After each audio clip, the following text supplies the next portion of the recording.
and welcome to the Short Stuff. I'm Josh, and there's Chuck, and Dave Kustan, the producer, is here in spirit, but not really. He'll hear this eventually, and I'll bet he just got a warm feeling from the shout-out. And since I said all that, it's Short Stuff, so let's go. Adios. Yeah, and you want to really mess with people's sense of time and space? Yes. I'm picking Necca wafers out of my teeth as we record this, and that should be a little hint. I'm actually refraining from eating one right now. Oh, really? But you want to? I do. I kind of like the Necca wafers now. I mean, I'm not crazy for them, but I do like them, Chuck. All right, so this is part of our Black History Month content. A very cool story about the Freedom House Ambulance Service. Yes. Which, we did we do one on EMTs or ambulances, or what was the name of that? Paramedics? We did one on paramedics. We've done one on CPR, which is, I think, where Dr. Peter Safar's name came from. Sure. Spoiler. We've done one on medical stand-ins. I can't remember. Remember practice patients? Oh, yeah. Well, I can't believe we did an episode on that. It's like one of the most obscure things that exists. But this one, I knew nothing about this. And then as I was researching, I was like, 99% Invisible did one. They're basically like our Simpsons did it to our South Park, basically. It's crazy. Roman's always one step ahead of us. He is. I was looking up the Mojave phone booth. You ever heard of that? No, but I'm sure Roman knows everything about it. He does. It's like, why even do a Short Stuff on it now? Because there's a 99% Invisible. But this one, I would say go listen to the 99% Invisible episode. I haven't heard it yet, but I'm sure it's quite good. This is still worth talking about here, too. Yeah, and it also really highlights our long motto, WWRMD, what would Roman Mars do? That's right. He would talk about the Freedom House Ambulance Services, which is one of the most astounding origin stories I've ever heard in my entire life. Yeah, I mean, it's pretty easy to think about the fact that you call an ambulance today and someone's going to show up that actually knows how to save your life. But it wasn't that long ago, as recently as 50 years, that ambulances were sort of like taxi vans that would show up and drive you as fast as they could to the hospital. If you're lucky. And hope that you wouldn't die. And that changed between 1967 and 1975 when a low-income neighborhood in Pittsburgh, the Hill District, launched an ambulance service that actually featured trained gentlemen. I don't think there were any women as a part of this first run, but trained gentlemen that could actually help save your life before and as they took you to the hospital. Yes. So like the history of EMTs, of paramedics, of emergency medical services, of this idea of an ambulance staffed with people who knew how to perform life-saving procedures and had equipment in their car that could help them perform life-saving procedures, started out in a traditionally Black, low-income community in Pittsburgh, and the first EMTs were young members of this community. That's where it all came from. Everything we understand about paramedics today that had nothing to do with military medicine came from this, which I just am astounded by. I think it's so cool. It's awesome. And also like terrible that we didn't even know about this when we did the EMT episode. I thought so too. Like that's how little known it is. Yeah, so, even we hadn't heard of it. Right. I'm sure Roman knew. Yeah, of course. So in he probably listened to that episode and was like, that's weird that the guys didn't talk about the Freedom House. He was probably more like, why do I even listen to these two? I don't think he does anymore. Maybe someone not. He'll never hear about this. Yeah. So Pittsburgh Hill District in the 1960s was a place where if you, and this is just like so many African-American communities back then, and even still today, if you called an ambulance, you were lucky if one came at all, much less on time. And in 1967, the Freedom House Enterprises opened up. It was a community agency. They focused on employment, trying to raise employment, trying to get voting rights installed. And this sort of dovetailed with a guy named Phil Holland, who was a social reformer there. And he was like, this is unacceptable that we don't have a reliable ambulance service in this community. And we have all these guys around that people are saying aren't employable at all. And why don't we get them and train them up and put them in these vans. Yeah, which again, like this isn't just some guy being like, oh, it'd be cool is if we staffed a paramedic service from members of the community to serve this, underserviced community or underserved community. It's totally different. He also created paramedics out of thin air too. It was like a two-part creation. And luckily for this whole project, there was an anesthesiologist from Austria named Dr. Peter Safar, who again has probably made multiple appearances in some of these episodes. But he's the guy basically who created the concept of civilian paramedics out of thin air. He said, look, we need to figure out how to take these life-saving procedures that we perform in the ER that actually work and get them out into the streets and ideally into the ambulances so that you're not just laying there hoping that you get to the ER before you die. Like they're actually working on you as you're making your way to the ER. So him combined with this idea to create this paramedic service in the Hill District combined to create the Freedom House ambulance service. And again, they picked from the community, the local community, to serve their own community. I think this is so cool. All right, let's take a break. Okay. And we'll be back right after this.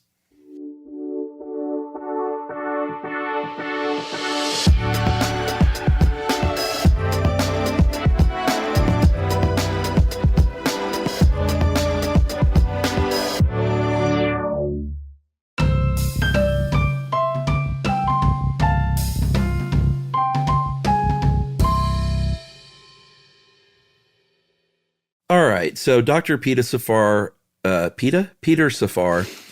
has said, hey, CPR is not that difficult. We should teach people to do this stuff. He's like, eventually there's going to be a song called Staying Alive. It's going to make it even easier. That's right. There's a man named Gene Starzinski, Pittsburgh native and former paramedic who directed a documentary about 10 or 11 years ago called Freedom House, Street Saviors. Mm-hmm. And he said that these guys that they got off the streets were like, some of them were drug addicts, some of them were veterans, war veterans, who maybe had a little bit of medic training, but a lot of them were guys that were struggling on the streets to get by, and this was a chance to get like a real, and not only a job that actually paid a good, a decent wage, a living wage, but a job that actually had a real impact on the community. Yeah. So like a guy named George McCary, he was 20 at the time, and his grandma said, look, you either need to get a job or go to school or you have to leave. You just can't. There's no free ride here any longer. And he had heard about the Freedom House and that they were looking for volunteers or employees, I guess is what they would be called. And he didn't even know it was for medical services. He just knew that they were looking to hire people. So he went down and showed up and started getting trained. And the way that he described it is it was like a real genuine ragtag group at first, but under the guidance of Dr. Safar and this kind of vision toward creating paramedics, like these guys were trained in life-saving procedures. They went from like zero to, lifesavers over the course of, basically a first year. Dr. Safar created a orientation course that lasted a year, required 160 hours of hands-on training, took them to the morgue to see autopsies, had them basically assist in operating rooms in the ER department to give them like real world experience in this. Yeah, they had to train for 6 weeks in hospitals, in the emergency room and operating rooms, ICU. There was another man named John Moon as another great example of someone who really, really flourished in this new role. He said that he was kind of turned on by the glamour of it all. Yeah. Yeah, I mean, I think it was sort of was prestige the right word? I got that impression big time. I think John Moon in particular was like, he would notice like the ambulance kind of driving by, and I get the impression that this Freedom House ambulance service had a really golden reputation in the community, and they were kind of viewed as everyday heroes in the community. So I would guess there was definitely a lot of aspiration for people, or inspiration, maybe both. One of the bad or sad things about it all is, even though there were cases where patients were saved by CPR, there was one call where they actually had to intubate a patient, where they, put that tube down the throat to get someone breathing again. A lot of times the emergency room was like, oh my God, this is amazing that you did this. But a lot of times they actually weren't welcome. And they were looked at as sort of like, you guys are just drivers. You are not doctors or nurses. You shouldn't be getting involved. This was, and I'm not defending them, but this is sort of before that was a real thing. So I'm sure they were like, what is going on? You can't have these guys that you pull off the street actually getting involved in our business. Yeah, and I think like the ambulance drivers would be like, "Oh, okay, you're going to re-intubate him," and they would say, "No, this is good." Yeah, actually, it's pretty good. But so there does seem to be like just like there is in like a restaurant where the back of the house and the front of the house, there's always tension like that, or whenever somebody's stepping on somebody else's turf, like a Basil Brown versus the British Museum kind of thing. There's going to be resentment and mistreatment, especially if the people are from a lower socioeconomic class or a racial minority. They're going to get mistreated. But it seems like overall, especially in the Hill District, these guys were viewed rightly so as heroes. So, as with just about any story in American history where Black Americans or any minority groups, as they take matters into their own hands and become successful at it, it gets taken away from them and broadcast onto the larger community at their expense usually. Yeah, and this happened in the form of saving a boy who was hit by a bus. It was in a more affluent area. The ambulance was called there from the Freedom House. And they basically, they helped this kid out. They splinted his leg. They started an IV. Word got around. And then these white residents in the more affluent neighborhoods were like, this is amazing. They weren't like, wait a minute, why were these African Americans like treating my son? They're like, this is amazing. They did a great job. We want our own services like that in our neighborhood too. The Hill District shouldn't be the only one getting this. And so the city of Pittsburgh said, yeah, you know what, you're right. We should have this citywide. We're going to launch our own service. It's 1975. It's overdue. The really bad part about all this, I think you probably see where this is going, is it cut off the contract with Freedom House. Right. They lost most of their funding because now it was this big official city program. And they had the nerve to tell the Freedom House workers, hey, you can still work for us. You've been doing this for a while now and you're super trained, but you got to go back and get retrained by our criteria. Yeah, despite all of the experience, years and years and years of experience. I mean, these guys were working from 1968, and this happened in 1975. You had to go back and retrain, even though you're the original paramedics that all this is based on. And Freedom House losing its contract with the city was a little more insidious than that.